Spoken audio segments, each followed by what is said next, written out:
I have to go now find an animal this big, and I have no idea where it lives. I put on the blinders, and I'm like, we are gonna do this. We are here. We were literally about to give up. We were like, oh my gosh, we actually have to film a video now.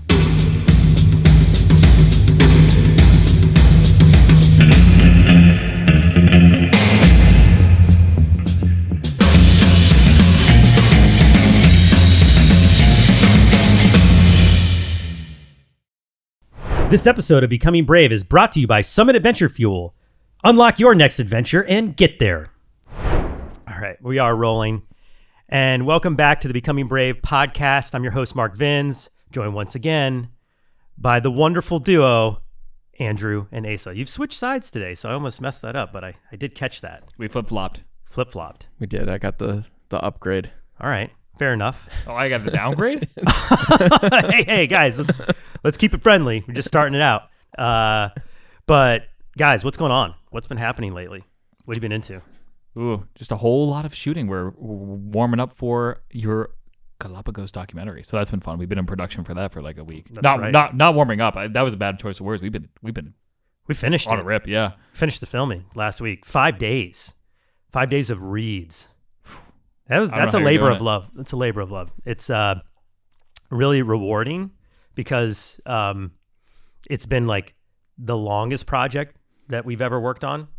When did we film that? 22? Yeah, January 2020. Yeah. So yeah, for anybody listening, it's been a minute. We have a very big project that's probably going to be released either late this year or early next year, which is a feature film from the Galapagos. It's going to be good. And we've been working in the background like crazy for the last 3 years. I can't believe it's been 3 years. It's been a long time. Whoa. Anyway, yeah, finished that up. So that was last week for Andrew and I. Yeah, got to give a lot of credit to Chris Cost, our editor, for that project. That's right. I just stand behind the camera for most of that project. He's cutting away right now as we speak. I'm certain. Godspeed, Chris. Hey, so what have you been doing? I've been living in podcast land. Yeah, getting these out to the people. That's right. Yeah. How's it been? What's it like? Because we do these podcasts and then you take the recordings and make the final product and distribute it. What's it like being on that side? It's you get into a groove because they're so kind of like uniform, which is nice compared to a typical Brave Wilderness video in a way of like each project is so unique and comes up with its own challenges, where with a podcast we actually have cameras on tripods. Yes. So different. We're in a climate controlled room. Yeah. It's crazy. There's no sweating, there's no like stuff getting on the lenses. Very straightforward, and somehow there always seems to be some issue. There's some issue. We're always tweaking things. Yeah. But hey, that's how it goes. That is the paradox of being in the video game. Yeah. But yeah, we filmed a lot. We've been filming a lot in studio lately, which I've enjoyed. I don't want to freak anyone out. Like, we're not stopping the wilderness adventures by any means. We got some really cool adventures on the horizon, but it is nice. It's a nice change of pace, I will say. It's definitely a lot different than the filming the Panda Ant, which was quite the experience. Great segue, Andrew, because you are taking us right down into today's topic, which is what is our biggest needle in the haystack moment in our Brave Wilderness experience? Meaning, what was the most like improbable catch find of an animal in our filming experience together? So I know Andrew and I probably have the same answer. Mm-hmm.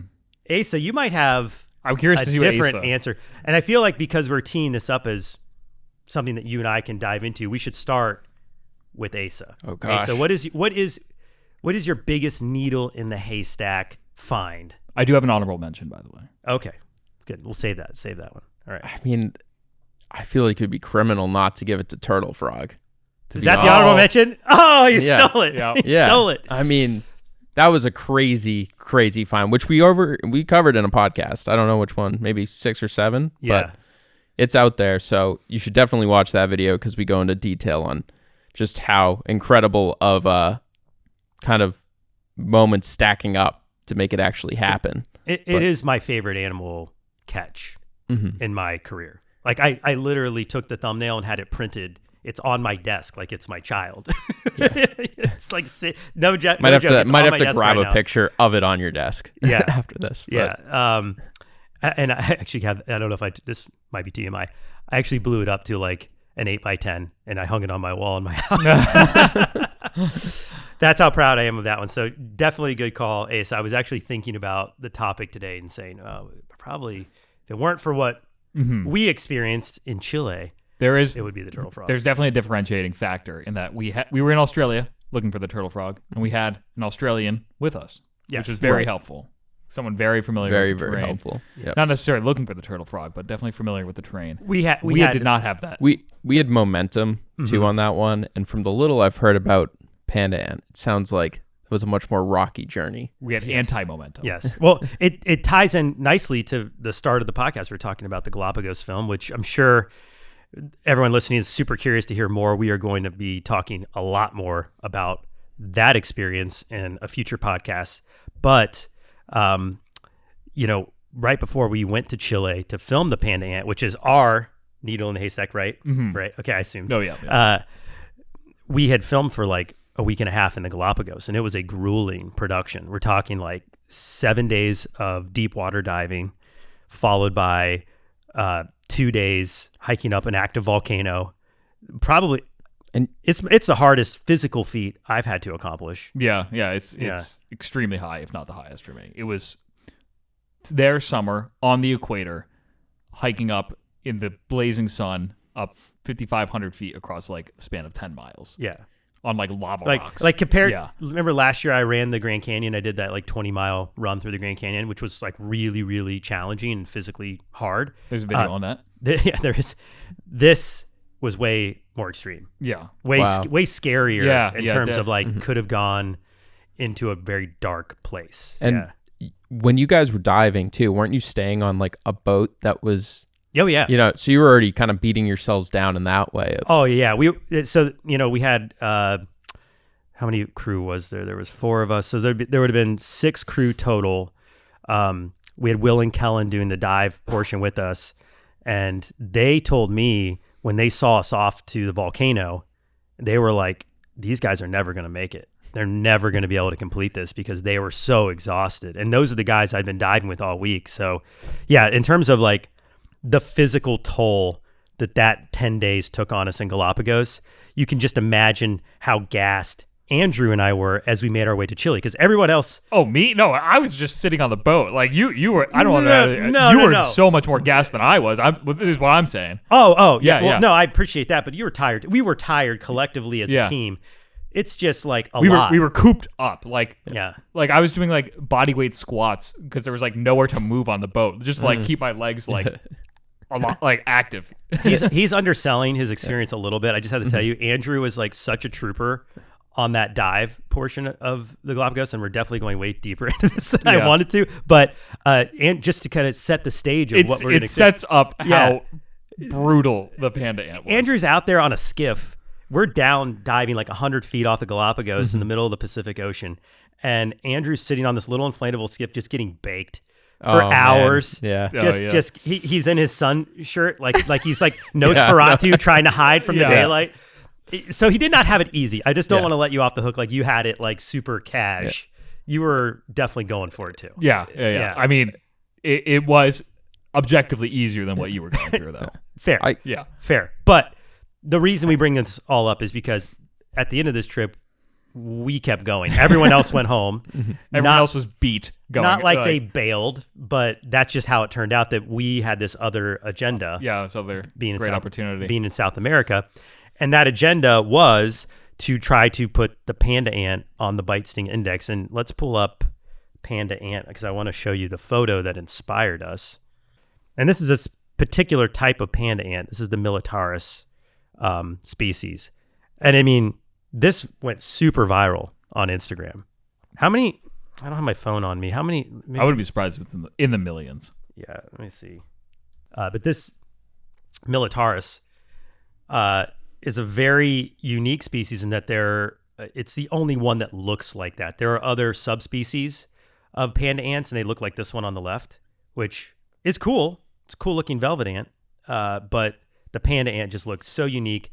fuzzy. And because of its lore now in social media, I'm like, Brave Wilderness needs to go find the panda ant. So I had, through a few friends, been put into contact with someone who was local to Santiago, Chile, which is near the Maipo region where these ants live. They're not ants, by the way. They're wingless wasps. Right. Wingless horn. They're ground wasps, basically. They just don't have wings. The females don't have wings. We'll get more into this. But we found where they were located through this entomologist who we were supposed to work with. And that's where I'm going to let Andrew take over a little of the story, because Andrew, what was it like? Oh, when things immediately went sideways? Yeah. What was it? What was it like leaving one of the most challenging productions we've ever done together in the Galapagos and then arriving at night in Santiago? What were we met with? Well, it started with rumblings of you being like, still in the Galapagos, like, hey, I haven't heard from this guy. our guide in this foreign country. I mean, Chile is a great place to travel, but like, in terms of filming wildlife, it is the Wild West for us. It's not small. Yeah, exactly. And it's not small. Yeah. Very, very long country, actually. Yeah. But anyway, so there was kind of rumblings, and then the rumblings continued to get louder and louder as we got closer to our departure. And then come departure time, and then arrival in Chile, we still ghosted. Ghosted. We hadn't heard from him. And at this point, did we not know where our lodging was even? Like, we had to really do some... We did know, but so we were supposed to be met at the airport. And picked up. By this person. I'm not going to name their name because they had some circumstances as it turned out, but like, they were supposed to meet us.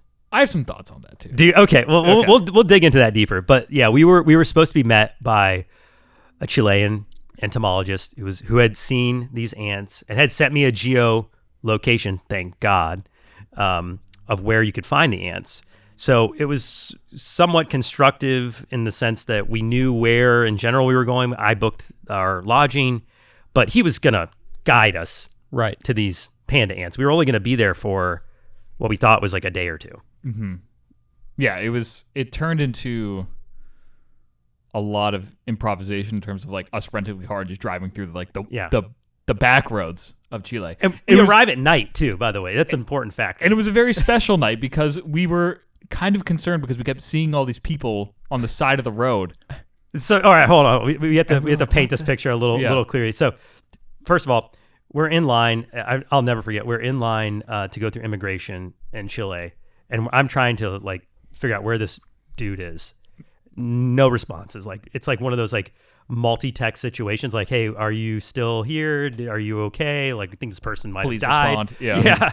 And we're starting to get really nervous. And then there's people wanting to talk to us in line because I think they recognize our film. We're like, what are you here doing? And they didn't believe us that like came all this way to film a tiny panda ant. Yeah. People thought it was a joke, but that's why we were there. And we get to our rental car still thinking this person may show up, or maybe they're just outside and their phone was lost or something. We're looking for them. Nothing.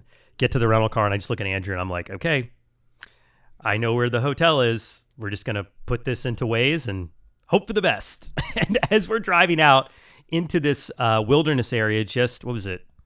About probably 30 miles outside of Santiago. Yeah, pretty good. Far. Yeah. Especially when you're doing back roads. It was definitely, that takes a while. It was a long drive. Yeah. It was like 2+ hours. Yeah. And there were people, it was dark, right? We're going through this wilderness area and there were people that would just like come out of nowhere. They would just be standing on the side of the road, and not just a couple, a lot. Were they just standing there like watching as you passed? No, they were just standing there looking up into the sky, which was the weirdest part. They weren't looking at us. They were all looking the same direction.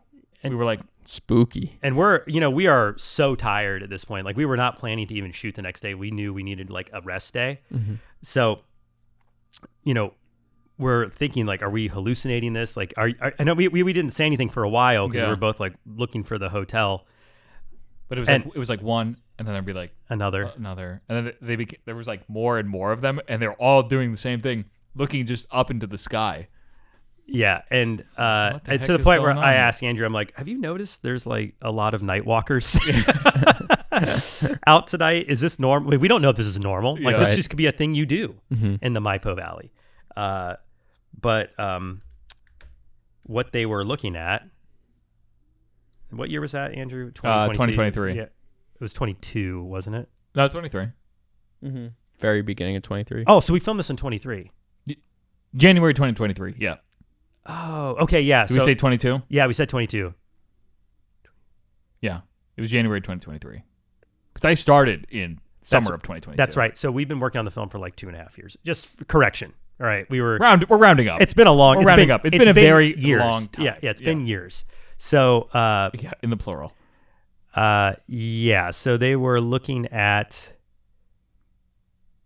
Here it is, right here. An Atlas comet, and it was everyone and their brother out in the middle of this wilderness area because it was super dark, looking no streetlights for this comet, and we had no idea. It looked pretty cool, actually. Like this is. Did you guys end up seeing it?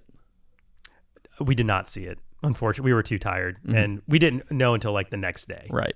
But yeah, so we're just trying to paint this picture of two really, really tired guys. Really confused. We don't have our guide. We don't speak the language. People are doing some strange things. And we are desperately looking for a hotel, which was a really cool place. It was an Earthship hotel. And for those who don't know what an Earthship is, it's essentially like a recomposed, like recyclable type of building where you use like old tires and old parts of cars and things like that. And then they adobe around it. So they use like stucco and different things. And it's really cool looking. Yeah, but really nice place. They didn't have a sign in the road. So we're like going up and down this town and we're just spent, so tired. Andrew's trying to call the hotel and they don't speak a lick of English, like none. And I speak a little Spanish, but I did not recognize. For some reason, our rudimentary Spanish like did not fly there. No, not at all. And we had to have the person finally came out and waved in the middle of the street because the hotel was like a good, 400 yards off on a side street, and it was not where it was on the map. Luckily, this person came out with like a flashlight. Somehow they communicated to like look for us, and like we just see the faintest dot like a quarter mile away. It's just like, I think the light's moving back and forth. I think that's them, and then we drive. I was so relieved. Yeah. Oh my gosh. So relieved. We finally got there. It was a beautiful hotel. Yeah, and this was also at midnight too. Just about. So, still heard nothing from our guide. They had a room too, by the way, which we canceled. And then they set us up in some beautiful rooms, awesome hotel. Great food. Great meat. Yes. Great meat country. Yes. So if you like empanadas, great place. Ever had an empanada and you haven't been to Chile, I'm going to tell you something. You've never really had an empanada. Like the empanadas that they have in Chile are like so incredibly amazing, and the way they do it is just it's hard to. It's almost like it's like saltine cracker. Yeah, like the outside crust. is literally like somehow baked into a salt. It's like a saltine that's like circular. It's amazing, and it's a staple food there. It's essentially like their version of like a breakfast sandwich. You just get them everywhere, and we ate our weight in empanadas, but. We wake up the next morning, do breakfast. We are finally contacted by our guide. And Andrew, do you want to elaborate on what their excuse was? Gosh, I can't remember the first excuse. Honestly, wasn't it a family member was like it was dying a or friend. Okay, yeah. It was that their friend was in the hospital. No, their friend was in the hospital at first. Yeah, the friend was in the hospital, and then. The story just continues to unfold for the entire week. I'm just gonna just end this, and then they claim that they died, which I have no idea. It's really sad if that's true, but like it was just like really hard to believe circumstances, and then they would go like a day without communicating at all. So who knows what actually was going down? But the excuse was like as extreme as you can imagine, right? Yeah. Had you guys already paid up any of your, did you have a deposit with them? No. So they were going to come out and be a collaborator. They're going to be in the video. Oh, okay. Yeah, we were going to feature them because they had done work on this species. And we're like, this would be really cool for your study to be part of this video. And we can promote your work and your papers and all these things. And it would have been really nice. And it just totally evaporated on us as we were flying into the country. And whatever it is, like, look, all water under the bridge at this point, but we're just setting up the why this was a needle in a haystack. So you have two Americans who had never been to Chile, who just spent 10 days getting their butts kicked in the Galapagos, are now in a foreign land, and all we had to find this panda ant was a geolocation of a huge valley, which I guess in hindsight, I'm very thankful that we had. But we, at this point, what do you believe? Like, is this geolocation any good? Mm-hmm. Is this even real? Were we told a tale, that this is right? Did he just drop you something? So how approximate is this pin? Is it like you can find him in this state? Like who knows? So, I mean, luckily we're, at this point in time, I had like 8 to 9 years of wildlife experience. Andrew has done quite a few different fishing excursions over his lifetime. So we had some real good like sense of how to scout for things, which we definitely put to the full test, because we went out to this valley and it was like this, what we would call BLM land. So it was like a wilderness reserve, but it wasn't like a park. It was just an expanse of wilderness. And we parked on the side of the road and we had to hike down into this valley, which was enormous, many square miles. And it was a lot of elevation change. It seems like a recurring theme for finding a lot of these creatures is like elevation ranges. And it was such a mountainous valley that there was just a lot of potential ranges that could be in. The Maipo Valley has the Maipo River at the bottom of it naturally. This is exactly what we're looking at right now. And it's like, where the heck is it going to be in that massive up and down range? It could be anywhere. Yeah. So this is... So we covered all of the vertical. Yeah. I just want to show people a picture because some of this looks lush. It looked like this. That is it. That could be the valley, actually. It was staggering when we saw it. I remember getting out of the car and Andrew and I had these big bags that we're going to hike into to start searching to do the whole scene because we had a sting table. We had all the stuff. Right. We ditched a sting table. We were like, how do we lighten our load? Yep. And, we just sort of looked at the map and we're like, okay, well, we have 3 days. We had an extra day, thank God. We had 3 days and we're like, we're going to just, film an intro and then honest to goodness, not go through any other production and just try to find one of these panda ants.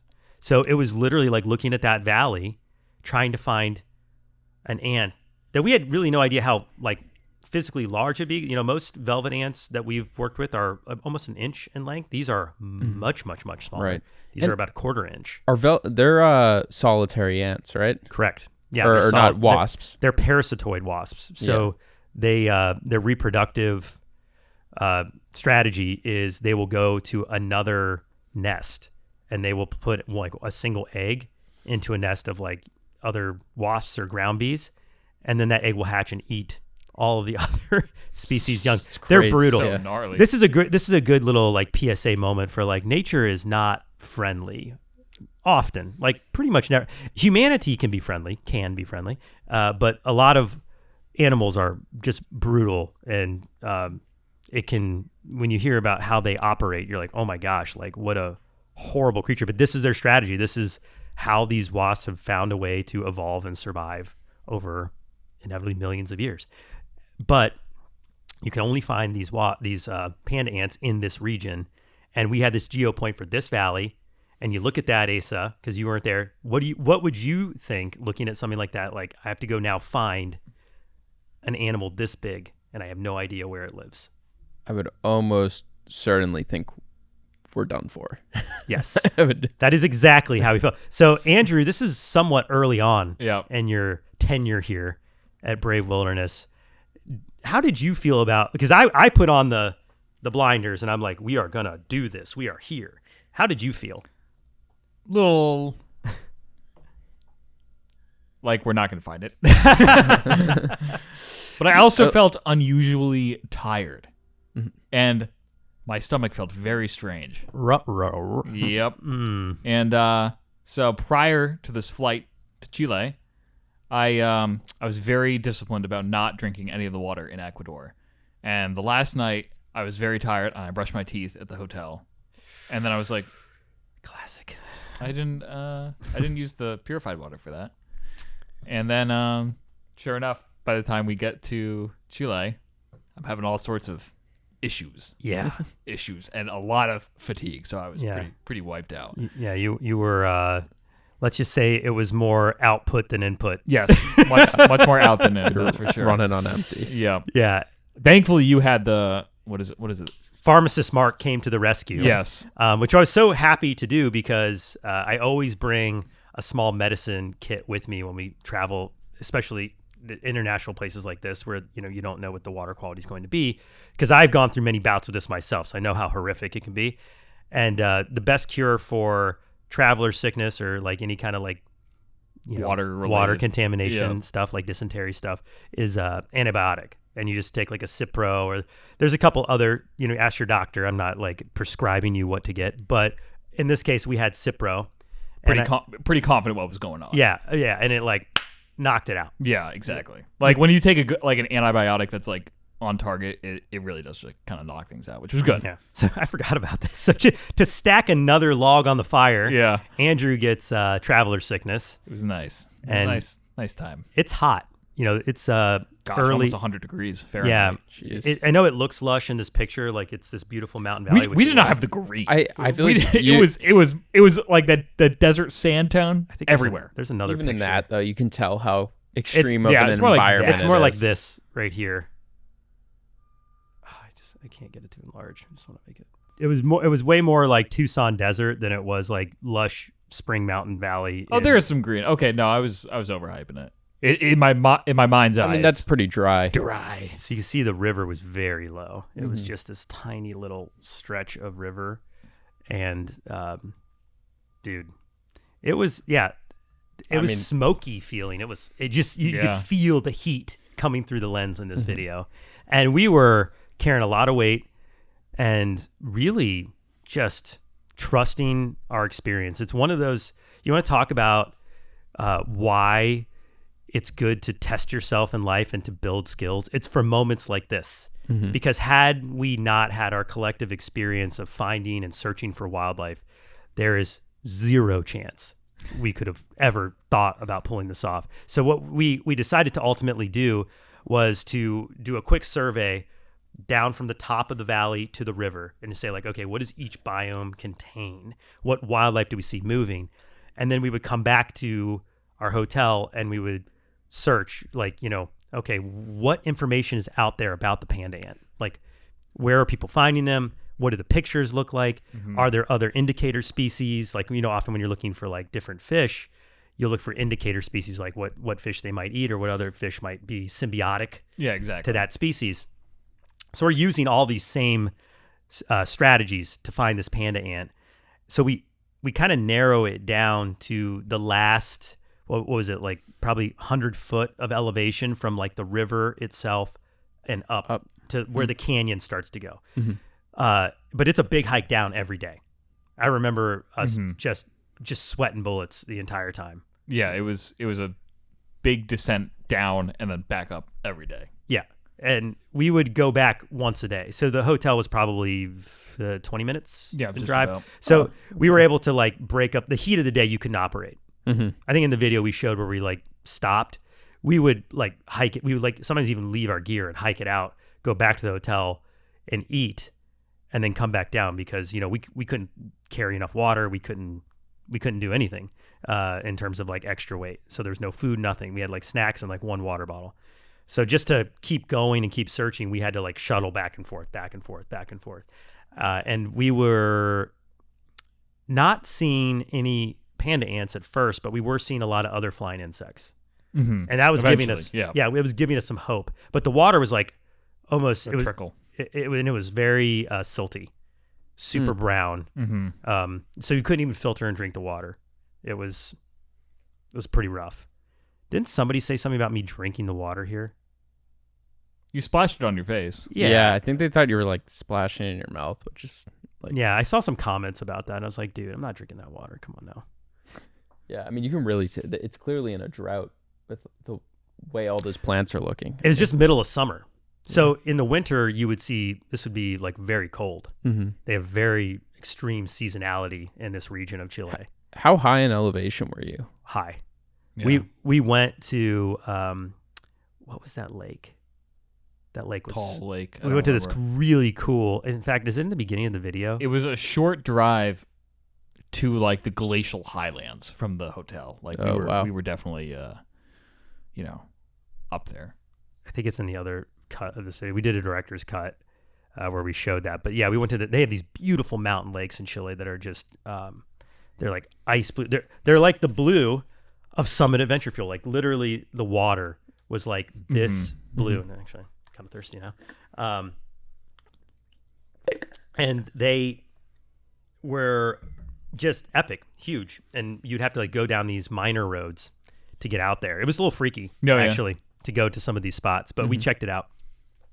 Anyway, back to the story. We are now, using this strategy where we're, it's like you use a spiral path. So you sort of like start in one place and then you start doing laps because we're like looking on the ground for obviously a panda ant, but just other species and see what's moving. So the panda ant has a huge gap in the sexual dimorphism, which means that the males and the females are very different from each other. So the males actually have wings and can fly. The females do not. What we're looking for is a female because only the females have stingers. If you catch a male, as we all know from our experience with catching tarantula hawks, which is probably another episode we'll do, when there's not a large degree of sexual dimorphism, you can mistake them. In this case, there's no mistaking them. Like there's one with wings, one without. They look a lot different. So we're actually cruising through some areas, and Andrew thinks he spots one in flight. Do you remember that, Andrew? Is that in the scorpion? I forgot about that. Dang, we would put that on the index now. Oh yeah, for sure. That's tiny pinchers honestly, means it probably has a heck of a sting. Probably. Yeah, I know. You picking it up is pretty ballsy, actually. That little thing. Were you thinking clearly? I mean, I'm pretty comfortable handling scorpions at this point. Not that it isn't, it can be scary depending on the species. Yeah, this is me like. Here you are absolutely chugging the water. Yeah.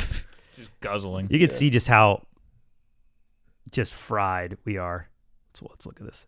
So this water was not as silty as I remember. This part was a little clearer. Yeah, the main Maipo River was like chocolate milk. It's way siltier than you'd want to drink out of. You would not want to. I think I might have said something like you can filter this water. You definitely could if you had like a life straw or Sawyer pack. Yeah, like we had in the Galapagos. You could do it. You could survive. But we didn't want to do. You don't want to do that if you don't have to. So you have all these flowering plants. You could see us like finding other like little flying insects, some stuff flying around. But there was one. Oh yeah, we have it in here. Is it? Yeah, you cut this, Andrew. So. Yeah, you have that. I remember this. There's a freeze frame. Mm-hmm. It's coming up. Oh, what a cool shot! That is awesome. That's exactly how it felt. Little B-roll. Little hornet. Oh, here we go. It's about to. I'm gonna try to get it. Deep. Nope. Wait, no. There's a. Don't you have a? I have a freeze frame. Oh yeah, you go back. Clearly, okay. So something black and white. Yeah, this gave us hope. Let's see if we can get a picture of a male velvet ant. I guarantee you we won't be able to get one of that species, but yeah, you could see here. They kind of have two bands of color on their abdomen. This is a red. This is similar to the cow killer, the panda ants, or the velvet ants that we filmed in Arizona. But you could see how it has these wings and has these stripes on the back. So now you go click over to the video. I'm fairly certain that is a velvet ant, a male version. Definitely sticks out. Definitely stuck out. Really looks white, like those stripes. So, and of course, you're only seeing what we were able to capture on camera. Like our eyeballs could see it much better than what even this is. So this really gave us energy. We saw this and we're like, bingo, baby. At least we're in the right area. So where there are males, there are likely females. And all the flying insects down in this valley were going in for a drink at the water. It's the only real water source. So that's why anytime you're looking for wildlife in a dry place, go where the water is. Everything has to go there almost exclusively to get liquid. So we're cruising along. And is this where? Okay, this is right before the find. Okay, that would make sense. That would be a good editor's choice. Right before the find. We actually had to look for a lot longer. Oh, no, that was the mud dabber. We just caught a mud dabber there. Oh, so that's a different animal. Yeah. Okay. So we caught a mud dabber. probably would also put this on the sting index if we could redo this. And then we started seeing these. This is actually a whole nother day. And for those of you who may not have been picking up what we're putting down here, like sometimes it takes days. Sometimes what seems like a 10-minute adventure takes days and days, and this is certainly one of those. It's a lot worse than it looks. Yeah. Always is. Yeah. Everyone's like, that was so hard. Looks like it was a real challenge. You're like, you have no idea. It is so much worse because you can't feel the heat. You can't, feel like the pain of like all the different insect bites and stuff that's going through. Like these trips are really extreme. I always appreciate that when we're back in the editing bay and like climate controlled rooms, very nice mood lighting. And I'm like, man, those guys in the field had it so much worse than this. But we were finding these holes. Back to the story here. We're finding these, see these right here? These are holes from likely another species, but would be a great target for a panda ant to go and either looking around and to lay their egg or to hide from the sun. Because everything, like during the middle of the day when you're in the desert, everything goes subterranean. Everything goes down. And we saw these and we're like, man, this could be it. This could be the area to search. So we really started honing in on this particular trail. And then the next day is when this scene happens.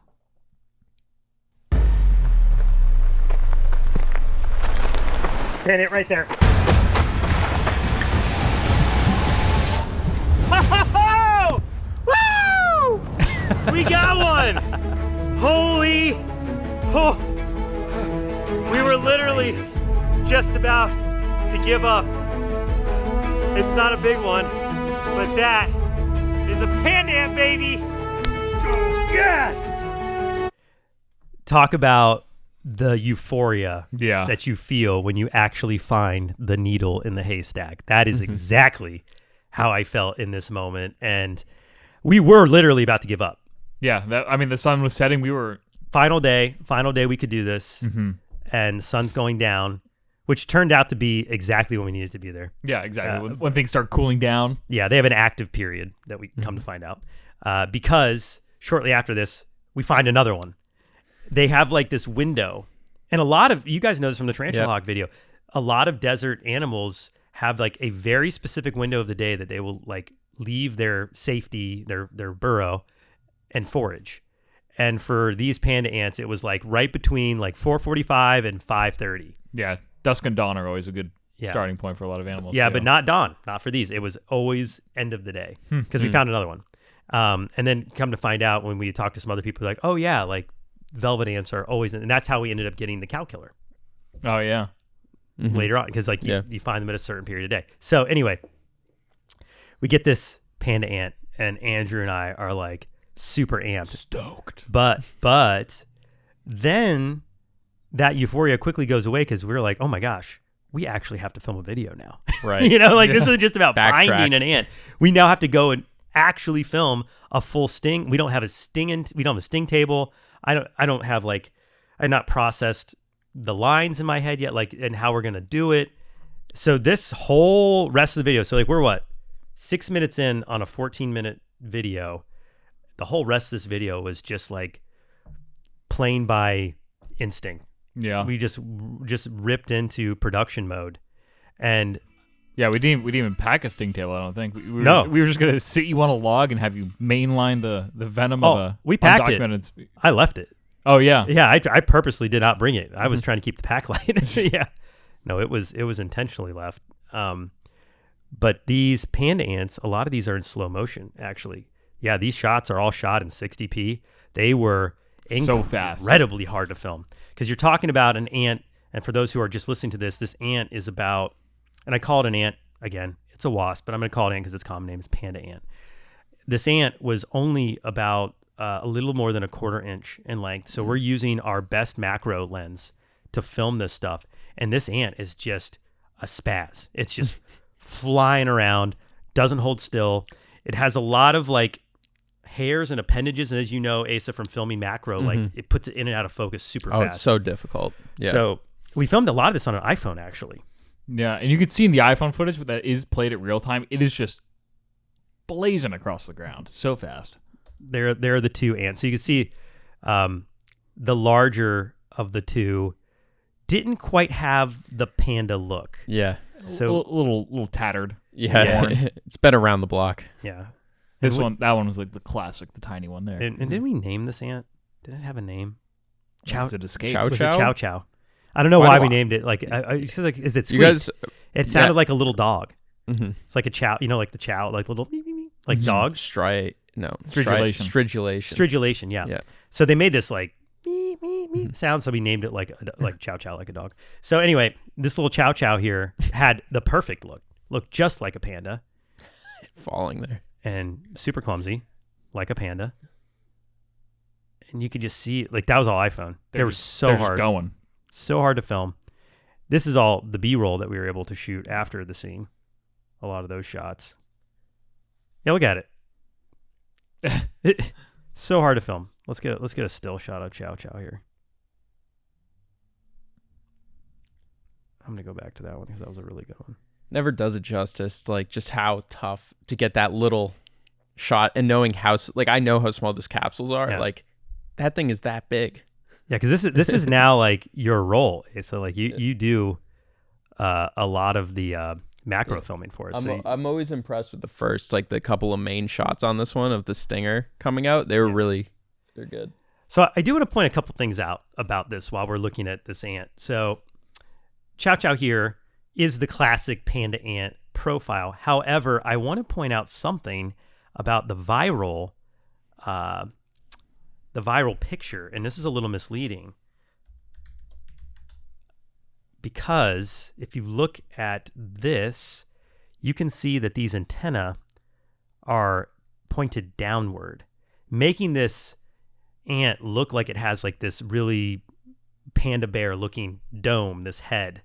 And in reality, those antennae stick up. So I almost wonder if this wasn't heavily photoshopped, this picture, which I'm okay with. Like, it's all good. I'm not throwing shade at whoever posted this. But I mean, you look at this and you look at our Chow Chow, you could see that the way the antennae are just not in the same position. And that did throw me off a little bit. I'm like, this looks a little different than the Instagram post. Definitely has a little more black too on the abdomen and stuff. They do vary. Yeah. They do vary. As any insect really does. Yeah, but Chow Chow was the closest of the two that looked like this image. So we went with Chow Chow. There's Chow Chow right there.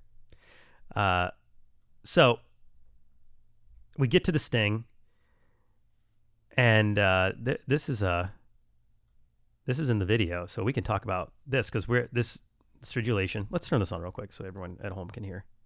I thought this was really cool. Yeah, it's such a small animal to be able to make a noise this loud. That's called stridulation, which is a high-frequency warning pitch that these... Let me give it back. ...to say, hey, I pack a punch, I have a lot of defenses, and you will regret it. Now let's talk about another defense mechanism. Let's bring the microphone in there real close. You hear that? That is how it sounds. Mm-hmm. It's not like a volume that we like boosted up just for the sake of the video. It's really loud and obvious. And, one of the coolest things about these panda ants is they did have like a personality. Mm-hmm. Because, when they vocalize like that, it just makes them more human, which I have some issues with like personification of animals. So I'm not trying to make it like Chow Chow had like these like warm feelings for us, but it did make them relatable in a cool way. But yeah, the stridulation was cool, but I goofed up. I goofed up in this video real bad, and that's coming up here in just a second. And that's right before, because we were going to compare the sting between them, right? That was yeah. If I go into any kind of anaphylactic shock, I was the first person and probably still the only person to ever intentionally be stung by a panda ant. Mm-hmm. So we really didn't know what the venom was going to be like. This is a subspecies. This is a variant of a species of a velvet ant, which bad sting. Known to have a really bad sting. I had not been stung by a velvet ant at this point. This is my first velvet ant sting. So this is like a brand new category.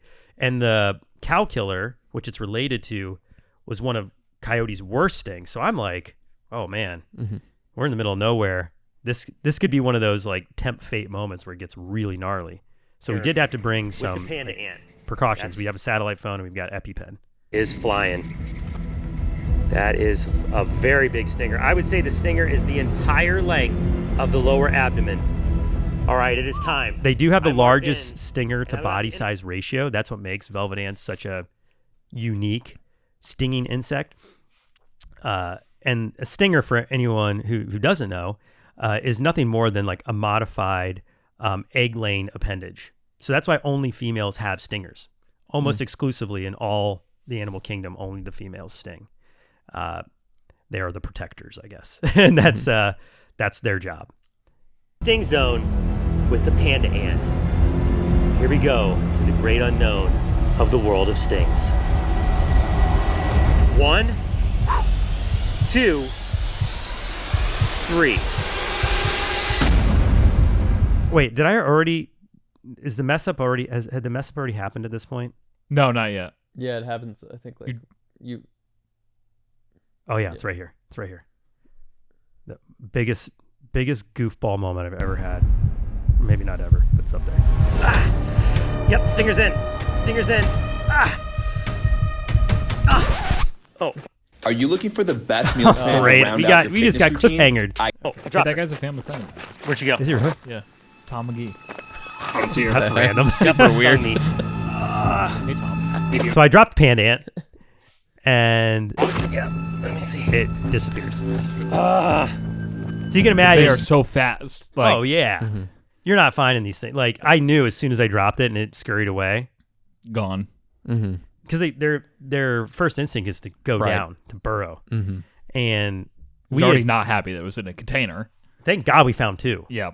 This is immediately, I'm already thinking here in this moment, oh, I'm so relieved we have 2 of these. Yeah. Because if this was our only one and I just scuttled our biggest, luckiest catch of maybe all time, that would have been a wrap. That would have been brutal. This would have been the saddest flight home maybe ever. After just coming off one of our most heroic, epic trips to the Galapagos, to come home defeated like this brutal. Would have been brutal. So thank goodness. This is why, life lesson, you always have a backup.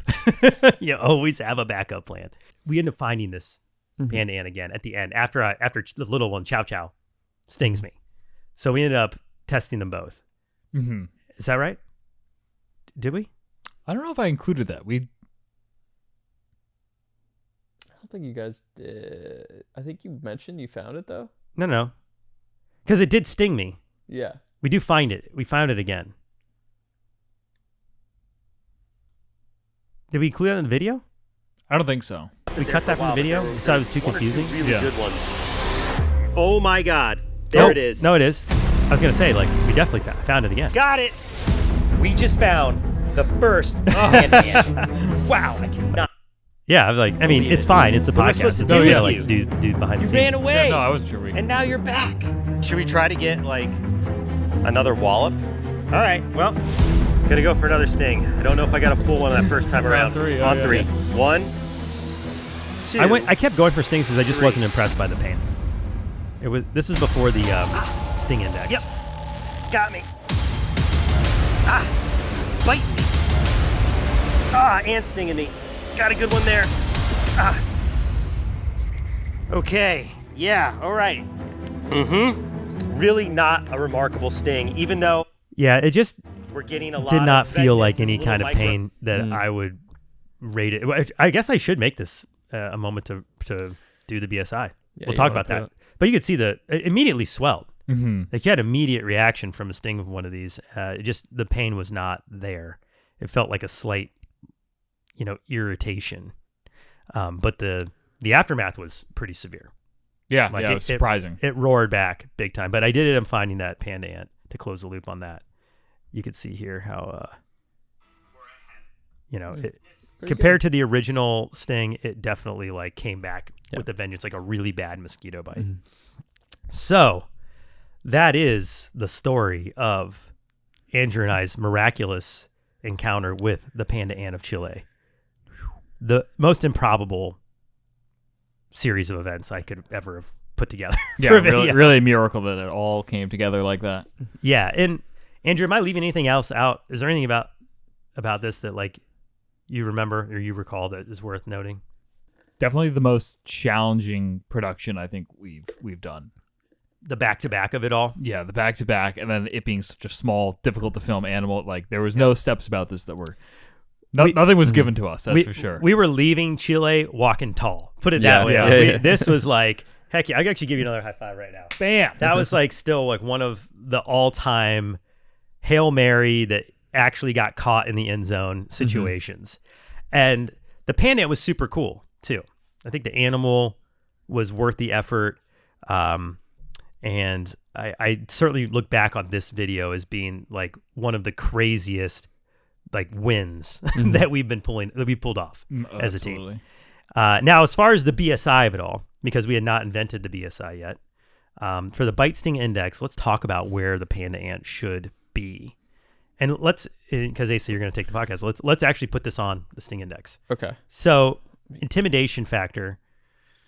Because it's novel, because we're the world's first experiment, and there's no documentation of the venom. Yeah, there's nothing we could find. There's no way to tell. I mean, in knowing that the cow killer was I think it was a top 3.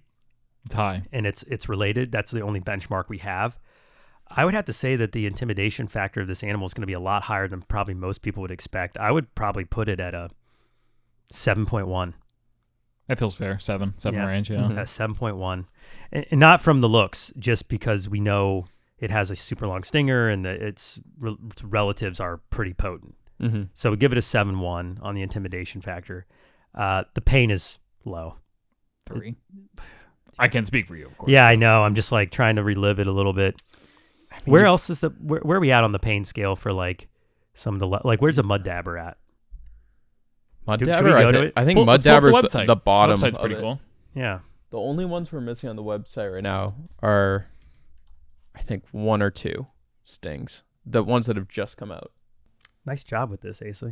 You really did a home run with that. I like that fire in the background. Okay, so we're going low. The pain of Potter was at a 4.7. Trapdo.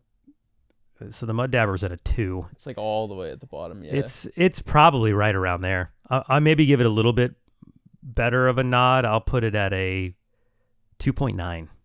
Go 2.9 on the pain. The aftermath was much worse. That's very different from the Arizona Velvet Ant. Way different. Which I remember when you took that sting, because I was there for that one. You were like, instantly, this is so much worse than the Panda Ant. Yeah. Aftermath. It's definitely not as bad as a paper wasp. It's probably right around. We'll say it's a little bit worse than the Potter wasp. Let's give it a 6.1 in terms of the aftermath. Where does that put us? Drum roll. 5.36. So 5.4. 5.4. That places it just edging out the trapjaw ant, which. That's like the intimidation carried it. Yeah. Which we should make a podcast sometime, just like going through the list, taking out intimidation. I wonder where things get restacked. That's interesting. Yeah. Because we get a lot. That's probably our most controversial thing about the bite sting index. People have brought up, we think the intimidation factor is just too subjective and you shouldn't include it. But I just feel it matters. It matters that there's no other way for me to judge how I feel going into the stings. And because we're doing this intentionally, it deserves representation. But maybe people have a point that it shouldn't weigh as much. I do like that it's in there, though, because imagine if you were laying in your bed, right? You're in your bed, and you feel something crawling on you, and something stings you right in the chest. Imagine that. Imagine if it's an ant versus a giant hairy scorpion. Your reaction is going to be different. Yeah. You're going to have a different time. Yeah. Oh, and let me tell you, like when you're holding it on your arm, there's a big difference between like a little panda ant, how that feels and not knowing versus like a cow killer. Yeah. And I'm like, oh my God, where did I put the cow killer intimidation? Pretty high, I think. 7.5. What did I give so that's it's higher and it deserves to be higher. Yeah. Slight detraction for it being a little smaller. Fair. Very fair. Yeah. I feel like we really think about this scale, guys. Everyone who has been following along the bite sting index saga, as we've set out to, reclassify and redefine some of these world famous insect bites and stings and arachnids. So we got scorpions and spiders on there too. Centipedes and worms and things we wanted to put it all together, and it's now becoming a real legacy of the Brave Wilderness sphere, of our universe. And I'm pretty proud of it, because a lot of people do wonder and ask what value does you going out and getting stung and bitten by these things really have? And my answer is always the same, but I'll dive a little bit deeper for the sake of people listening to the podcast. My answer is always, it's how we introduce people to some of these lesser known creatures that you otherwise would have no idea even exist, right? Mm-hmm.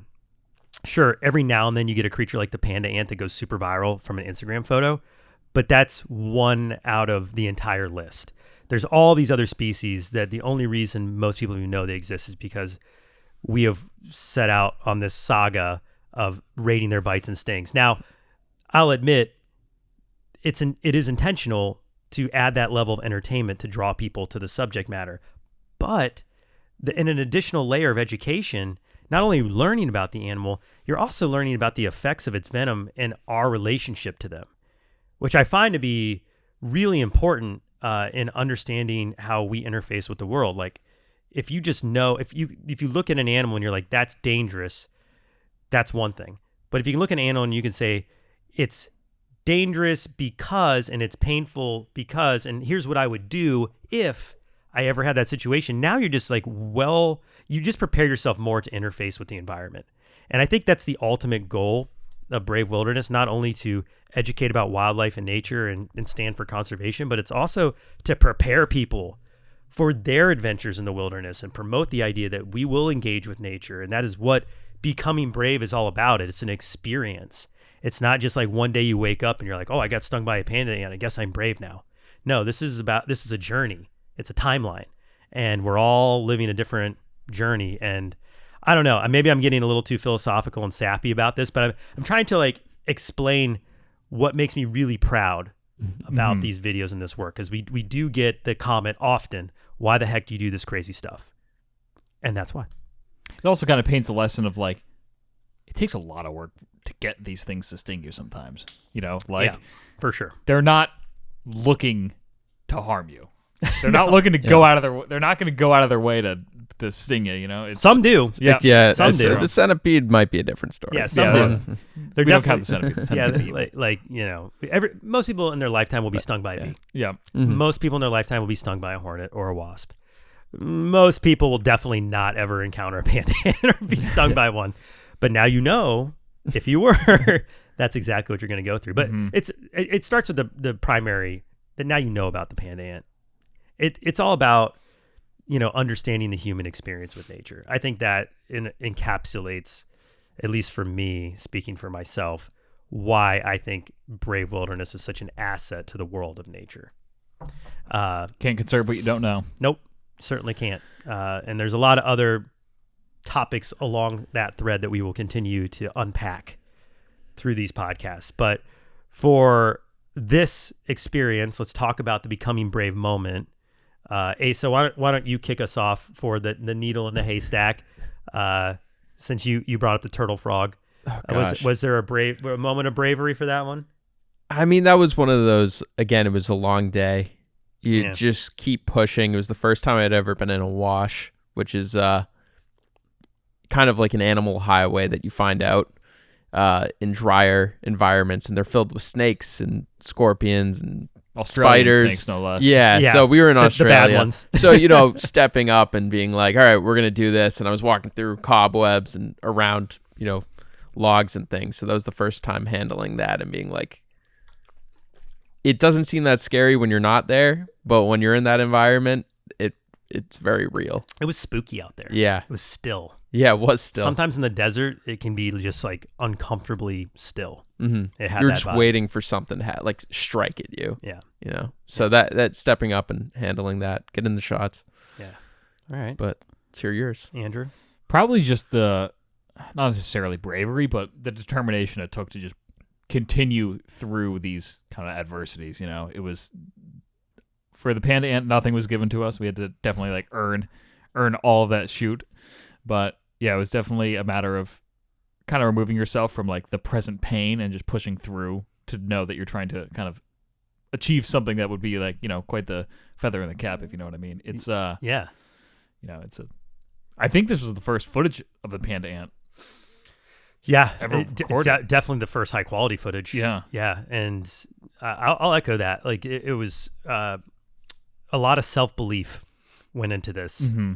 And that's why I asked you earlier on in the podcast if you believed that I was warranted for being so confident. Yeah. Because I was like, we're going to do this. I just kept repeating it. I'm like, we're going to find it. We're going to will this into existence. Yeah. And that would be my reflection of bravery. It was just the self-belief, the determination, the thick skin of positivity that I'd built up over years of doing this. It was just another progression of proving why believing in yourself and manifesting reality can ultimately be the difference between success and failure. Mm-hmm. Like there's no way we would have found that Panda Ant if we didn't go, stick it out there and try to pull this off in the middle of the Maipo Valley in a country we'd never been to, not speaking the language, no guides. All we have is a geolocation and a micro ant to go find. And I'm really proud of it for doing that. But I just remember the moment, like just telling myself, like, this will happen. Just keep moving, keep trying. It's going to work. And it doesn't always work. Just but in this moment, it definitely worked. You have to tell yourself that. Otherwise, it won't happen. Yep. No. If you throw in the towel, it won't happen. You don't find if you don't look. Period. So yeah, that's the philosophical becoming brave reflection of the day. Do we want to dive into some comments? I know one of the things we want to start doing with these podcast guys is giving people shout outs who comment in the videos. So if you are active on the Mark Vins or Brave Wilderness channel, make sure to comment. We're gonna look for the most interesting reflections of our videos that we look into and shout people out for it. So if you ever wanted a shout out in the Becoming Brave podcast, that's the best way. Oh, so cool. So we got Mary Beth Reimer a year ago said, I love that I'm 53 and still learning about animals I've never heard of before. That's so cool. It's such a simple comment, but it makes what we do feel very, very cool. It almost seems like I planted that comment with everything I just said. But Mary Beth, thank you for that. Means a lot. And it just proves the point that entertainment can have a major impact in education and what people learn about our world. You're the best, Mary Beth. Let's see about this. Okay. My favorite, this is September 9/30. Interesting. 9/30 that's my birthday, September 30th. 9/30 of September. Maybe these are planted, Mark. I did not write this comment, but that is my birthday. That's just very weird. Anyway, shout out to you, who's also my birthday friend. My favorite part about these videos aren't the sting itself, but rather the time you take exploring the wilderness, recording your journey while talking about all the different wildlife you encounter. I could watch a whole day of just that with no stings and bites. I really appreciate that. Oh, yeah. However, I find that to be probably the minority of people who clicked on this video. A lot of people want to watch. A lot of people want to see the stings, and that just, that's the way it goes. There's a wide spectrum of interest out there. It turns out a lot of people are very interested in the damage factor. So we do it for everyone. What else? You guys want to pick one? I appreciate the Avatar The Last Airbender reference by drink cactus juice. It'll quench ya. Nothing's quenchier. It's the quenchiest. Basically, this character drinks cactus juice in the middle of the desert and loses his mind and cannot make sense of anything. That's kind of what I felt like with dysentery in Chile. So I appreciate that one. Man, you were just getting glazed. Yeah, I'm getting glazed a little bit, which I appreciate, but I want to incentivize people to write thoughtful comments. Not, I appreciate that you're the best. Those are awesome, but really want to reward the people who went the extra mile. Bro has a whole backpack to put stuff in, but did not bring water. I did bring water. Ashton plays. I just ran out. We were thirsty. All right. Somebody says, my kiddo is mega into capturing insects. They found a panda. I'm going to let him enjoy it for the day and release it. It was also doing that screechy noise. So cool. I'm guessing they found another velvet ant, not a panda. Because the panda ant is very particular. Unless they were in the Maipo Valley. Unless they're down there. So who knows? The Kings of Pain did this stuff years ago. And all right, this is good. What does that say? Cywil 58 says the Kings of Pain, who Rob and those guys are just fine, know those guys, did this stuff years ago, and there are two of them that makes it more interesting and double the pain. They're basically saying like they did it years ago. I just want to correct the record on this and say that History Channel invented that show because of Brave Wilderness. Full stop. Not up for debate. That's how that happened. We were actually offered to do that show by History Channel. I don't know if I'm allowed to say that, but I said it. There it is. Okay. Okay. Just had to get that off my chest. Sorry to Rob and all those guys. I do like them. I think they're cool. I love cats. Andrew, why don't you read this one? Yeah, why don't you read this one? Wow, that really did look very brutal just watching. I really saw the jaws digging into your skin very deep. The bigger one that ran away looked as though it did more damage than the other one. I don't think they were very cute as the panda bears, but it was cool finding out about them for the first time. Yeah, that's a fair assessment. Yeah. I do feel like the larger one did more damage. Oh my gosh. I'm sorry. I have to just jump to this one. I am both. Charles was the cameraman and or video editor failed by not showing the stinger going in. All right. Just to give Andrew some cover here, we established that they were very hard to film.